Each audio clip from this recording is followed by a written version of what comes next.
Eternity by Abbie-Rose Chivers.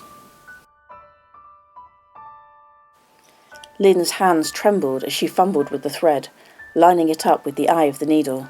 She guided it through, but her cold fingers caught at the front and it fell loose again. "Blast!" she muttered, giving a quick glare at her 20-year-old singer, a Christmas gift from Ray not long after their 10-year anniversary. Not that the machine was at fault. It was still her trusty workhorse, its strength living on day by day. She grasped the thread again, steeling herself. She had been sewing for 42 years. She would not be defeated by a spool of 100% polyester. "Only drunks have shaky hands," she had scoffed to Ray once. He chuckled. "Let's hope the surgeon is as dry as a bone then." Her breath caught. She reached once again for the thread, noticing the dust and lint that had built up in the bobbin tray. She had neglected her poor machine recently, and her sewing room. Fabric scraps gathered in the corners, a stray thread wound around the wheels of her chair. "I've oiled your machine," she heard his voice in her head, felt his moustache tickle her cheek as he brushed a kiss upon it. "Thank you," she said aloud.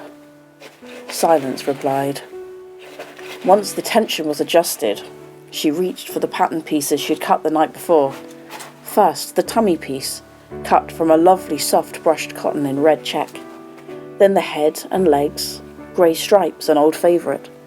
And finally the back, his corduroy jacket in cornflower blue to match his eyes, a retirement present that he'd worn every day after. She pressed the fabric to her nose and inhaled his scent, spicy aftershave and a hint of motor oil that had survived the wash. Her eyes prickled. Once the bear was assembled, it was time for the stuffing, then the ladder stitch to close it all together. She turned the bear over, its black plastic eyes shining.